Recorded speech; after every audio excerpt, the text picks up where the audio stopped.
Bonjour à toutes et tous, je suis ravie de vous retrouver dans cette nouvelle vidéo pour vous parler de l'ange qui va régir du 23 au 27 juillet. Pour toutes celles et ceux qui sont nés entre le 23 et le 27 juillet, c'est l'ange Nit-Aya. Nit-Aya est votre ange physique, c'est-à-dire, dans le jargon plus simple, c'est votre ange gardien. L'ange Nit-Aya porte la vibration numéro 25, dans le calendrier angélique des 72 anges. Et il est le premier ange de la famille des 8 dominations. Je vous souhaite à toutes et tous un heureux anniversaire. Alors voilà, nous commençons la séphira numéro 4 qui est Ezed, et l'archange qui y est dans cette séphira, c'est Zadkiel. Alors je répète qu'une séphira comporte 8 anges, donc c'est Nit-Aya, numéro 25, c'est le premier ange de cette séphira Ezed. Et Nit-Aya, c'est Dieu qui donne la sagesse, le porteur de la sagesse et de l'amour suprême. Qu'est-ce que c'est une séphira? Qu'est-ce que c'est? Que sont les séphirotes?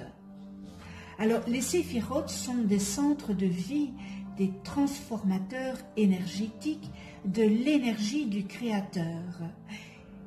Et là, je vais vous expliquer en bref les caractéristiques spécifiques de cette séphira et ce qui correspond avec la planète. Donc, nous sommes dans la séphira Ezed, la numéro 4. C'est le centre de vie porteur d'abondance, d'organisation, de concrétisation, le pouvoir et de l'autonomie. La séphira Ezed a un caractère paradisiaque. Elle est associée symboliquement à la planète Jupiter, qui représente, entre autres, l'application des lois, la sociabilité, l'optimisme et l'expansion en général. Voilà l'explication de cette séphira Ezed. La famille des dominations, ce sont ces anges qui éveillent la force de combattre les pensées noires et les énergies négatives. En chassant les ténèbres de l'esprit, ils permettent de retrouver la foi dans la vie. Les dominations dispensent l'assurance qui découle de la confiance envers l'univers et le divin, et il accorde le simple bonheur d'exister, indépendamment des conditions extérieures. Grâce à eux, il est possible d'accueillir et d'apprécier chaque instant du quotidien. Apprécier l'instant présent. Ces anges puissants facilitent l'expression de tous les talents et permettent à chacun de faire fructifier ses richesses intérieures et extérieures. Ils favorisent la bienveillance et équilibre qui naissent d'une relation d'échange avec le monde. Le cœur des dominations est associé au bleu. Et cette couleur, elle est apaisante, elle apporte la conscience du divin, elle accorde confiance et paix intérieure. Ce bel ange Nit-Aya, le voyant, l'ange de l'intuition spirituelle, des études ésotériques et de la voyance, il permet d'apprécier la solitude, source de paix et de sagesse. Alors ce bel ange nous donne la compréhension des lois de l'univers et nous aide à nous mettre en harmonie avec tout ce qui existe, que ce soit les êtres, les choses ou les événements rencontrés. Quoi qu'il arrive, quels que soient les personnages que nous croiserons, eh bien nous verrons les choses avec raison. Nous saurons nous contenter de ce qui nous vient, sans chercher à vouloir, eh bien, tout simplement l'impossible. Cela nous amènera à devenir sages face aux aléas de la vie, à ne pas nous lamenter lorsque quelque chose de moins agréable nous arrive. Il a glorifié le ciel lorsqu'un événement heureux survient. Cette attitude nous permettra d'acquérir une philosophie de vie sereine et tranquille et vraiment apaisante. Nous serons plus nous serons positifs dans nos manières de voir les choses et plus des événements heureux surviendront car nous ne cherchons pas à avoir plus que ce qui nous est donné originellement. L'essentiel de la conduite à tenir étant d'accepter avec une belle sagesse ce qui est, sans vouloir plus que ce qui doit être. Ce bel ange Nitaya encourage l'altruisme et la tolérance, principes fondamentaux de la démocratie, n'est-ce pas? Il apporte à ses protégés l'amour du service par le geste gratuit et désintéressé. Et sur le plan traditionnel, eh bien, ce bel ange aide à pratiquer les exercices de méditation qui amènent au vide mental une fois ôtées les barrières de l'intellect. Et dans cette fonction, Nitaël amène au mysticisme. Au quotidien, eh bien, cet ange offre à ceux qui l'invoquent la stabilité psychologique et intellect.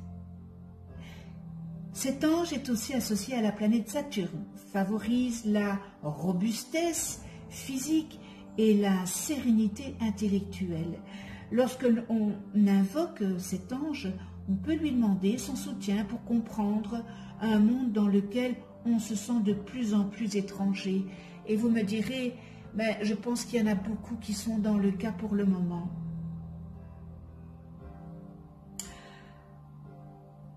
Alors, il sert aussi, comme je vous l'ai dit, la sagesse, c'est pour découvrir la vérité des mystères cachés. On peut l'implorer. L'ange Nitaël, eh bien, représente à la fois l'énergie du plan divin, n'est-ce pas, et du Créateur lui-même. Il est porteur de toutes les connaissances des lois divines, parce que vous savez qu'il y a des lois terrestres, mais il y a aussi les lois divines, mais aussi de celles des étoiles, de l'univers et de tout ce qui existe au-delà des univers. Il représente la connaissance des plans de lumière. Les êtres qui sont liés à lui ont un grand rôle à jouer puisqu'ils doivent recevoir une partie de ces connaissances au fur et à mesure que cela est nécessaire pour eux et pour leur entourage, notamment par rapport au temps et à l'espace. Ce mécanisme passe par les lois. La loi est liée à la notion du Père et évidemment à la notion d'autorité. Ce bel ange Nitaya nous donne donc dans notre rapport avec l'autorité, surtout si nous refusons les lois. Cette difficulté nous amène à ne pas vouloir nous plier aux lois humaines. Elles sont pourtant le reflet des lois à l'intérieur de nous, n'est-ce pas? Dans ce que nous avons compris à l'instant présent. plus nous serons nombreux à intégrer la connaissance des lois cosmiques, plus nous serons nombreux à les mettre en application et à les transmettre. Et plus nous permettrons à d'autres de les mettre en application. Nous avons ainsi la possibilité de transmuter les lois des hommes au vu du dysfonctionnement de la loi des hommes. Mesurons l'énergie que nous devons mettre en place. En effet, il ne suffit pas de réceptionner des lois divines et ses connaissances pour faire cela. Il nous faut être réellement porteurs de cette énergie. En étant le vivant exemple, il nous faut le faire grandir dans notre plan. Les lois cosmiques nous donnent la graine, mais à nous de la faire germer, mais nous ne donnons pas la plante. C'est ainsi que les lois divines peuvent être amenées à la compréhension humaine. C'est ce qui permet de développer la compassion, l'amour et la sagesse à l'échelle humaine. L'ange Nitaya nous permet de découvrir en nous-mêmes la force de donner et de régner, de gérer et de communiquer avec la terre et les étoiles. Les étoiles s'incarnent dans l'ange Nitaya et lui donne l'énergie de communiquer aux hommes de bonne volonté. Il communique aux hommes son savoir afin qu'ils puissent le partager avec les autres. Il apporte la joie pour soutenir toute entreprise d'union avec les autres, toute collaboration fondée sur le respect. Il nous donne aussi un enseignement qui doit être retransmis à son tour. Il établit une chaîne liée à l'énergie de la connaissance du Créateur, afin que chacun à l'intérieur de lui-même sente cette énergie, la vive et vive l'expérience du Créateur au plus profond de lui-même. Il nous transmet énormément d'énergie, ce bel ange Nitaya, et il nous transmet aussi beaucoup de joie et d'enthousiasme pour nous amener à parvenir au Créateur et à son enseignement. Il nous demande de travailler pour parvenir à ce stade, méditer, implorer les anges. N'ayez pas peur de demander aux anges, ils sont là pour vous, ils sont là pour travailler pour vous. Ils nous montrent la voie de la réalisation et pour cela, ils nous montrent les lois qu'il nous apprend à comprendre et à suivre, car le Père c'est aussi l'autorité, n'est-ce pas? Il nous demande de nous soumettre à cette autorité, accepter que ce soit lui qui sache et qui nous guide. L'acceptation, les lois cosmiques reliées à toutes les lois sont la base de l'édifice de la réalisation. À nous de les apprendre, de les intégrer et de les vivre. Alors devant cette sagesse du Créateur, nous apprenons à entrer en contact avec le nôtre et nous retrouvons celle du Créateur. À ceux qui détiennent la sagesse, tout est donné. C'est la loi de la prospérité. Mais pour recevoir les fruits de l'abondance, il est nécessaire d'avoir planté des graines et les avoir arrosées, les cultiver et d'en avoir pris soin dans la sagesse adéquate. Vous savez, c'est comme vous voulez planter des fleurs, vous allez planter des graines, mais il faut vous en occuper de ces graines. Il faut les arroser pour qu'elles puissent sortir de terre. Eh bien ici c'est pareil. Si vous n'y travaillez pas, vous ne pouvez pas y arriver.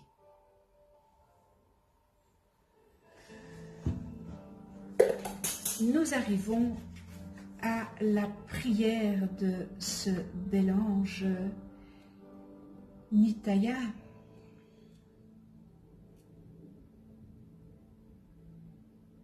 Alors, je regarde où elle est.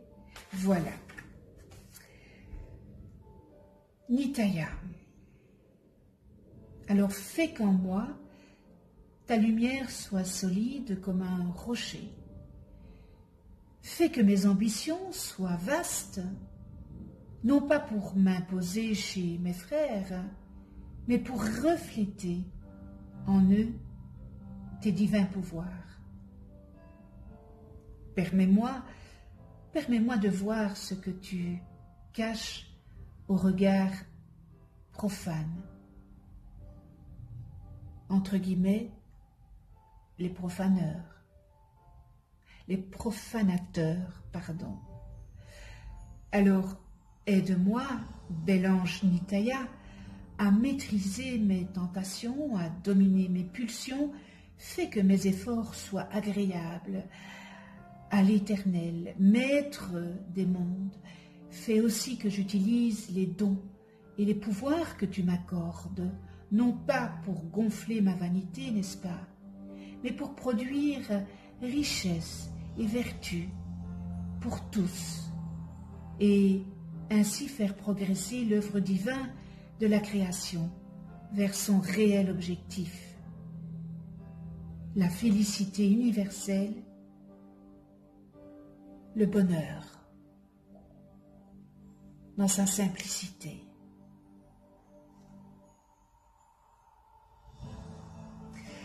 Nous en venons aux qualités et les distorsions humaines. Encore une fois, je répète, un ange n'a pas de distorsion.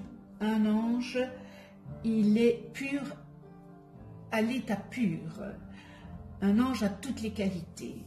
Et nous venons au monde avec toutes ces qualités, et puis à un certain moment dans notre vie, eh bien ces qualités, eh bien nous en faisons des distorsions humaines. Donc, on peut travailler nos qualités et on peut travailler aussi nos distorsions humaines. Les qualités de l'ange Nitaya, porteur de la sagesse et de l'amour suprême, maître des forces spirituelles, étude de la métaphysique et de la Kabbale, compréhension de la notion du temps, entend la musique des hautes sphères, semblable aux anges, peut tout obtenir, découverte des mystères cachés de la création, révélation en songe et en rêve, facilite les visions, aide à trouver un lieu pour méditer, aime la paix, la solitude et le silence.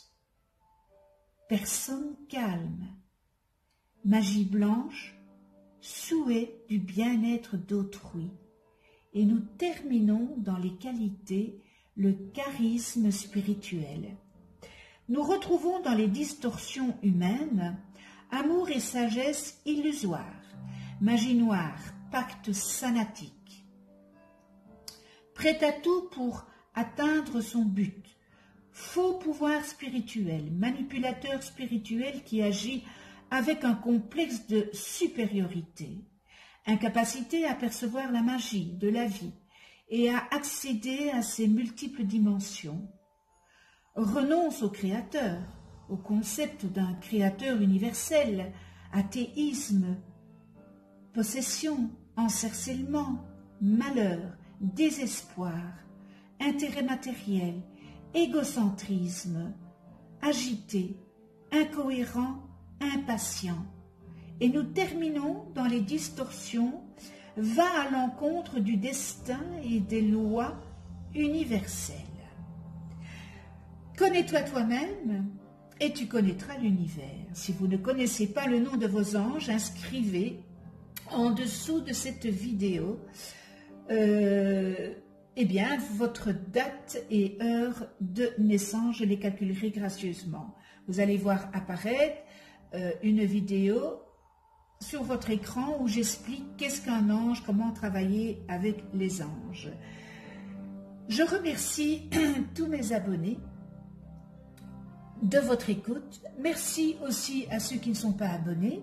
C'est peut-être l'occasion de vous abonner et de cliquer sur la petite clochette pour être averti des prochaines vidéos que je mets en ligne. Alors, on se retrouve pour une prochaine vidéo avec l'ange Haaya, porteur de la vibration numéro 26 dans le calendrier angélique et qui régira du 28 juillet au 1er août. Vous pouvez, si vous le désirez, déposer votre demande d'attention en commentaire si vous le désirez, toujours en dessous de la vidéo.